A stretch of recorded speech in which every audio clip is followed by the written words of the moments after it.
이 갈라디아서는 제2의 도마스라고 할 정도로 강조하고 있는 것들이 유사하죠. 이 복음은 영원합니다. 영원히 누구도 변경을 시킬 수 없는 복음 말씀인데, 이 옷은 갈아입더라도 몸은 바뀔 수가 없죠. 아무리 봄, 여름, 가을, 겨울이 변화가 있어서 이 옷은 그때그때마다 계절에 따라서 옷을 입어요. 그러나 그 몸은 똑같은 것처럼 이 세대가 참 많이 바뀌었다 한다 할지라도 이 복음만은 변질되어지지 말아야 된다. 이걸 착각이 되면 세상이 어떻게 바뀌는데 지금도 이러냐 할 때 그 말을 우리는 이해를 하면서 정신을 차려야 할 것이 뭐냐면, 분명히 몸은 그대로지만은 옷은 디자이너에 의해서 수없이 같은 계절의 옷이라 할지라도 수많은 변화를 주고 있잖아요. 그래서 시대가 바뀌었다. 그래, 맞아, 바뀌었어. 그래서 옷과 같은 그러한 것을 우리가 따라가되, 절대로 복음만은 우리는 흔들리지 말고 그대로 유지를 시켜야만 교회가 산다 하는 것을 알아야 될 줄 믿기 바랍니다. 그런데 바뀌어진다고 하는 것 때문에 본질까지 바꿔버리는 이런 시대가 일어난다 이거죠. 그런 틈을 통해서 바울은 로마서 교회를 통해서 뭐라고 가르쳐 주냐면, 로마서 12장 2절에 너희는 세대를 본받지 말고 하나님의 선하시고 기뻐하시고 온전한 뜻이 무엇인지 분별하도록 하라. 그렇게 하려면은 예배가 산 예배가 돼야 된다. 예배를 성공시켜야 된다 이거예요. 예배를 성공시키지 못하면 모든 것이 어그러진다 이거죠. 가령 우리가 관계를 잘 맺고 정말로 우리가 예전처럼 뜨거운 관계 속에서 잘 지내보자. 그렇게 말을 아무리 한다 할지라도 만나지 아니하면 해결할 길이 없어요. 만나야만 뭔가 이루어진 거지, 만나지도 않으면서 말로만 그러면 이것은 방법을 무시하고 저버린 것 똑같습니다. 마찬가지예요. 예배라는 것은 하나님 만나는 거잖아요. 하나님 만나되 사랑스럽게 만나고 존경스럽게 만나고 정말로 의지하면서 만나서 좋은, 서로가 하나 되고 만나면 기쁘고 편안하고 소망이 생기고 정말 잘 만났다 그런 마음이 생겨야지, 만나고 괜히 만났어, 내가 안 간 것이 나았을 텐데 시간이 아깝다 이런 식으로 되어지면 두 번 다시 만나고 싶지 않다 이거죠. 예배도 똑같은 거예요. 만날 때마다 감사와 찬양과 하나님께 영광 돌리고 정말 내가 이 힘으로 산다 막 이럴 때 우리가 예배의 귀중성을 깨닫고 계속 예배에 성공시켜 나갈 줄 믿습니다.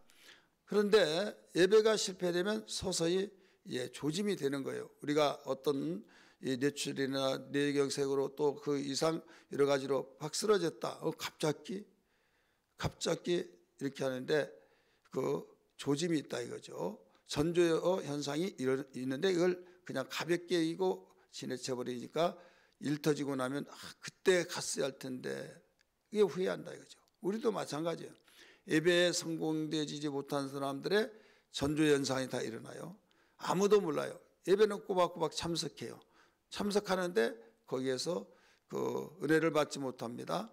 그러면 거기에서 정말 애통히 여기면서 시편 기자가 42편 5절에서 가르쳐 줬던 것처럼 내 영혼아 어찌하여 불안하고 낙심하는고 하면서 몸부림치면서 해결하려 하기 위해서 사슴이 시냇물을 찾듯이 갈급한 것처럼 내 영혼이 하나님을 찾기에 갈급하나이다 하면서 몸부림치면서 나란 존재가 육신이 아니라 영혼이라는 것을 강하게 고백을 하면서 나가야 된다 이거죠. 우리는 지금 내 존재가 영혼이라는 걸 알면서도 육체가 내 존재라는 것을 벌써 많은 의식을 갖고 있잖아요. 그럴 때 무너지기 시작한다 이거죠. 육체는 밥은 한 번 안 먹으면 굉장히 어렵게 생각이고 내가 불행하게 생각되어지고 내가 왜 이렇게 사나마 하면서 생각되지만은 영혼이 그렇지 않고는 어제 저녁에 말씀드렸던 것처럼 그와 같은 생각이 없고 또 있다 할지라도 작고 그 의식이 불투명하고 그러다 보니까 내가 육신이 조금 어렵고 힘들면 주님과 멀어지고 이렇게 되어지고 있다 이거죠. 그것 때문에 우리는 영적 생활을 차선으로 밀려내놓고 1순위가 되지 못한다 이거죠. 주 너희 하나님을 사랑하라. 어떻게? 목숨을 다하기까지 마음과 성품 뜻을 다하여. 이게 첫째요. 둘째도 이와 같으니 네 이웃을 내 몸같이 사랑하라. 그래서 우선순위가 있다 이거죠. 우선순위가 뒤바뀌어지면 문제가 생긴 거예요. 우리 예수 믿는 사람은 우선순위가 신앙이란 걸 알아야 될 줄 믿기 바랍니다. 할렐루야. 이렇게 이 갈라디아 교회도 똑같이 어느 세대 어느 민족 어떤 이 상황 속에서도 모든 신앙생활은 똑같다 이거죠. 그 무엇이 똑같냐? 우리가 믿는 대상이 똑같고 주님의 피값으로 세운 교회 생활이 우리 성공시켜야겠고 하나님께 예배하는 것이 다 똑같고 우리가 그의 명령을 따라서 복음을 증거한 것이 봉사한 신앙 것이 다 똑같다 이거죠. 아무리 세대가 바뀌었다 할지라도 아무리 악한 세대라 할지라도 아무리 상황이 어렵다 할지라도 어떤 그 방해하는 사람들이 있다 할지라도 우리는 여기에서 이기고 나갈 것이 우리 신앙이란 걸 믿기 바랍니다. 우주적으로 전 세대 세계적으로 전 세대 곧 어린아이부터 어른에 이르기까지 과거나 지금이나 앞으로도 똑같다. 그래서 이게 복음의 통일성이라고 이렇게 말합니다. 그러면 이 갈라디아 교회는 뭐 때문에 이런 문제가 생기느냐? 이 유대주의자들 때문에 그랬어요. 유대주의자 몇천 년 동안 그 율법을 기준해서 하나님을 섬겼던 그들이 그 최고라고 생각했고 이게 뿌리라고 생각했는데 거기에서 그들의 눈으로 볼 때는 뭐가 다르도 다르다 이거죠. 하나님 아버지라고 섬긴 거 하나님 아버지 부른 건 똑같아요. 그런데 예수를 믿어야 의롭다함을 얻고 예수를 믿어야 구원받는다. 이렇게 말을 하고 있어요. 그러니까 좀 쉽게 믿는 것 같아요. 노력도 들어가지 않아요. 그러니까 그게 그 처음에는 긴가민가 하다가 나중에 이게 아니야 해서 이제 치고 들어온 겁니다. 이제 숫자가 적을 때는 뭐 그러다가 끝나겠지 했는데 점점 많아지고 확산되어지니까 야 이거 그대로 놔두면 우리가 먹히겠다 해가지고 이제 그들끼리 회의를 하겠죠. 그러면서 이제 아무리 어떤 강하게 나간 대로 더 번친다 이거죠. 불씨를 막 뿌리는 것처럼 번져나가니까 우리는 이 침투 작전을 하자 해가지고 그 열심히 있는 사람들에게 접근해가지고 이제 믿기는 믿더라도 그 플러스 알파가 있다. 이것은 행해야 된다 하면서 믿음 그 구원받는 것을 그 믿는 것만 되는 것은 아니다. 믿고 행해야 된다. 그래야만 그 의롭다함을 얻는 것이다. 이렇게 강조하고 있는 거예요. 거기에 이제 먹힌 거죠. 여러분 안상호 하나님의 교회가 그렇게 말하잖아요. 믿더라도 안식일을 지키지 않으면 구원받을 수가 없다. 이게요. 예수도 믿고 하나님도 믿고 성령도 믿고 다 믿어요. 믿은데 뭔가 나중에 이상하다 했더니 이제 발톱을 드러내고 얼굴까지 드러내놓고 이제 지금은 말하고 있다. 신천지도 마찬가지고 그러면서 여기에 이 안상호이가 하나님이라고 하고 별말 다 하죠. 그런데 문제는 뭐냐면 다 인정하고 긴가민가 하다가 나중에 발견된 것이 그 안식일을 지켰는데 예수님도 지켰지 않느냐 이런 식으로 그래야만 온전한 신앙이 된다. 우리 예수님이 우리의 신앙의 모델이지 않느냐 하면서 그럴 때 그렇구나 하면서 이제 그쪽으로 돌아가서 이제 그들이 나도 교회 다녔고 나도 교회 성가도 했고 나도 집사도 했고 나는 권사했고 막 이런 식으로 해가지고 그들이 일반 성도가 일반 평신도가 돌아갔다고 한다면 그쪽으로 또 갔다고 한다면 그런가 보다는데 그런 중직에 있는 사람들이 그쪽으로 돌아가면 일리가 있다 막 이런 식으로 영향을 크게 받는다 이거죠. 마찬가지 유대주의자들이 누구를 침투하냐면 열심히 일한다고 한 사람 말 잘하고 똑똑하고 이런 사람에게 접근한다 이거죠. 접근할 때 가장 접근하는 방법이 뭐냐면 항상 좋은 생각 좋은 마음만 가지고 있는 건 아니잖아요. 때로는 시험 들고 힘이 들면 짜증나고 불평하고 원망하고 그러면 이때다 해가지고 이제 접근한다 이거죠. 그래서 마귀는 틈만 있으면 역사한다. 마찬가지예요. 과거도 그랬고 지금도 그렇고 수법이 똑같습니다. 그래서 우리는 긍정적인 생각, 항상 하나님의 생각, 내 생각, 육신의 생각은 그래서 사망으로 가는 바로 첫걸음이라는 걸 알아야 될 줄 믿습니다. 그래서 육신의 생각은 사망이요 이렇게 말했잖아요. 갈라디아 교회가 그렇게 해서 이 갈라디아 교회 특징의 그 특성이 특색 있게 말하고 있는 것이 뭐냐면 이 단어 자체가 이 믿음, 복음 이 말이 굉장히 많이 나와요. 믿음, 복음.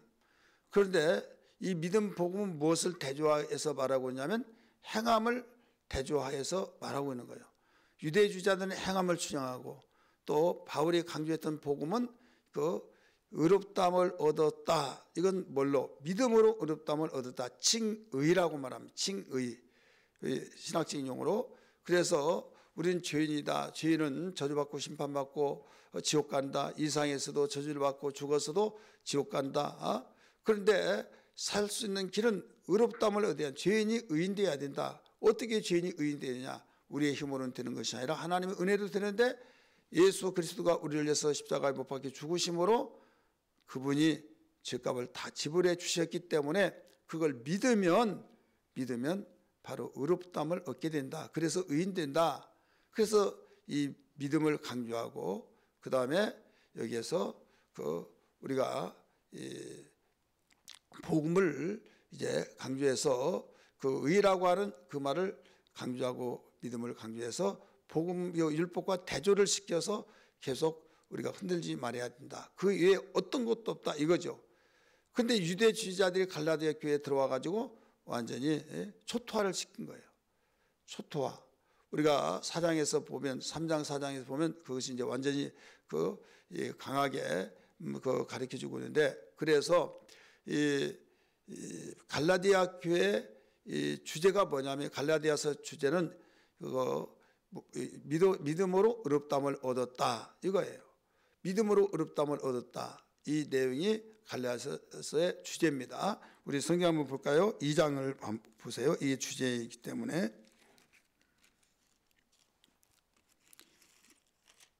2장 우리 16절 말씀입니다. 시작. 사람이 의롭게 되는 것은 율법의 행위로 말미암음이 아니요 오직 예수 그리스도를 믿음으로 말미암은 줄을 알므로 우리도 그리스도 예수를 믿나니 이는 우리가 율법의 행위로서가 아니고 그리스도를 믿음으로써 의롭다함을 얻으리 함이라. 율법의 행위로서는 의롭다함을 얻을 육체가 없느니라. 이 말씀이 갈라디아서 전체 요절 말씀입니다. 핵심이에요. 그래서 의롭다함을 얻었다. 믿음 이게 계속 강조가 되는 거예요. 한 구절 16절이 굉장히 길면서도 그 두 단어가 빡빡하게 되죠. 또 율법이라는 단어가 대조시켜 말했죠. 이게 언제냐? 주후 57년경에 이 일이 벌써 시작된 거예요. 주 57년. 그러면 이 바울 사도는 자신을 갈라디아 교회에서 어떻게 소개하고 있느냐 이거예요. 바울은 갈라디아 교회를 어떻게 소개하느냐 여기에서 이렇게 소개를 하고 있어요. 복음의 사도다. 사도의 권위로서 강조를 했어요. 근데 사도가 이 말을 고린도 교회도 그랬잖아요. 이게 약점이에요. 가장 여기는 전적이라는 것은 그래서 굉장히 중요합니다. 그 약점을 잡히지 않는데 아무리 돌아왔더라도 옛날 그랬지 않느냐, 재벌은 어디에 가냐, 다시 나오지 마. 그래서 바울의 이 사도권을 비난하고 그렇기 때문에 고린도 교회도 그랬잖아요. 그렇기 때문에 사도권 그걸 무시하고 그러니까 복음이 다 무너지고 하나님이 보내서 왔다. 하나님이 하라고 말씀하셔서 하셨다. 내가 말하고 있다. 이것이 야 거짓말하지 마. 네가 뭐 사도냐. 너 가짜야 마. 비난하고 그러니까 여기에서 이 다른 구절은 첫 절부터 인사가 들어가는데 여기 첫 절부터 인사가 들어가지 않잖아요. 1절 보세요. 사람들에게서 난 것도 아니요 사람으로 말미암은 것도 아니요 오직 예수 그리스도를 죽은 자 가운데서 살리신 하나님 아버지로 말미암아 사도된 바울은 이렇게 말했죠. 사도권을 변호하면서 강조했어요. 왜 강조했느냐?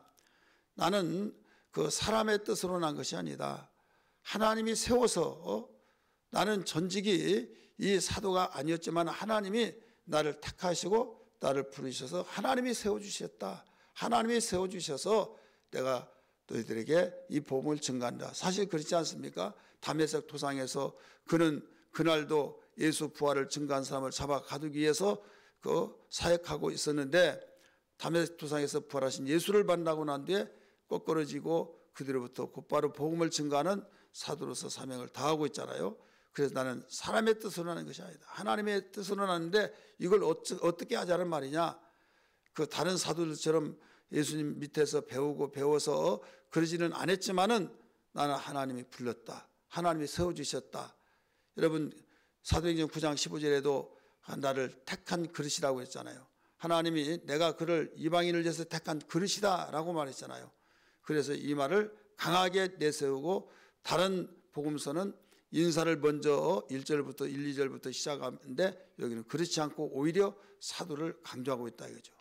그리고 우리를 구원해 주신 악한 세대에서 우리를 구원해 주신 그 복음에 대해서 이제 강조를 하고 있어요. 여기로 복음을 무너뜨리려고 하는 유대주의자들 때문에 이 3, 4절에서 가르쳐주고 있는데 여기 4절 한번 특별히 보시기 바랍니다. 시작. 그리스도께서 하나님 곧 우리 아버지의 뜻을 따라 이 악한 세대에서 우리를 건지시려고 우리 죄를 대속하기 위하여 자기 몸을 주셨으니, 이 말씀이 나오죠.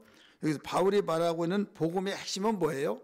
바울이 말하고 있는 복음의 핵심은 유대주의자들이 행해야 된다. 믿음 플러스 행함, 이게 너희들 의롭다함을 얻는 것이지 그게 아니라 바울이 강력하게 강조하고 있는 복음은 그리스도께서 우리를 죄에서 죽으심으로 악한 세대에서 우리를 건지셨다 이거예요.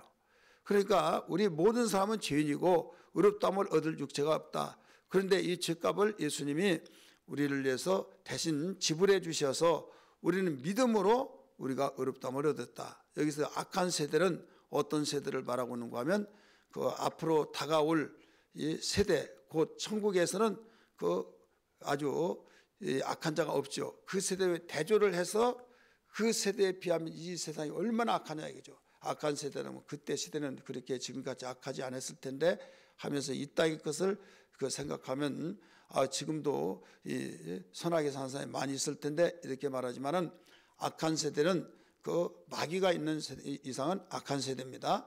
그리고 그 영향을 얼마나 많이 받느냐에 따라서 더 악한 세대요.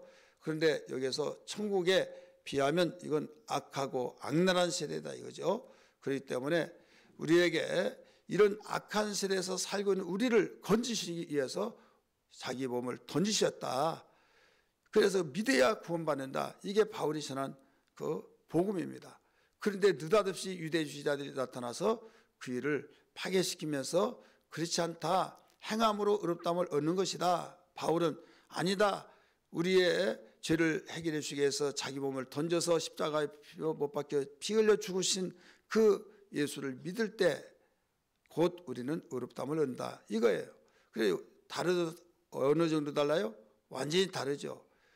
의롭다함을 얻는 것이 뭐냐? 행해야 된다. 믿어야 된다. 그렇기 때문에 복음을 파괴시키는 거죠. 그래서 이런 자들을 완전히 거기서 건지고 해결해야 된다. 이런 자들을 제거시켜야 된다. 이런 단호한 각오 속에서 갈라디아 여기서는 그 교회를 한 교회를 말하고 있는 것이 아니에요. 지금 오늘날 터키를 말하고 있는데 한 중앙에 위치해 있는 고온지대가 있어요. 그 북부 지역이 바로 갈라디아인데 이 갈라디아를 우리나라 하면 도예요. 이 미국은 주로 말하고 있듯이 거기 어마어마한 넓은 거기에 교회들이 많이 있습니다. 많이 있는 가운데 갈라디아 교회들 복수를 썼어요. 갈라디아 교회들에게 편지한다 이렇게 가르쳐주고 있지 않습니까? 그래서 과거나 지금이나 반드시 곡식밭에 잡초가 생기듯이 복음 있는 곳에는 잡초들이 있다. 그래서 우리는 항상 이걸 분별하면서 모든 걸 뽑아낼 거 뽑아내고 제거시키고 우리가 보호하고 키울 것은 잘 키워야 되어야만 알곡을 거둘 수 있다는 걸 알아야 될 줄 믿기 바랍니다. 이것을 내 자신부터 시작해서 어느 것이 가라지고 어느 것이 곡식인 것을 우리가 분별할 수 있는 눈이 열려져야 될 줄 믿습니다. 그래서 핀지 변지 이것을 구분하기가 힘들죠. 전문가는 한눈 보면 알아요. 번덕번덕하고 유난히 빛이 나요. 그러면 그건 피다. 피 못 심을 때 있잖아요. 어렸을 때는 몰랐어요. 근데 이렇게 보면 빛이 납니다. 색깔이 달라요. 여러분, 이단들은 색깔이 다르고 어딘가 모르게 빛이 나요. 그런데 우리는 복음은 보편적입니다. 그래서 여기에 빠지지 아니하면 결실할 수 있고 온전한 영적 생활을 할 수 있다는 걸 믿기 바랍니다. 할렐루야. 기도하겠습니다.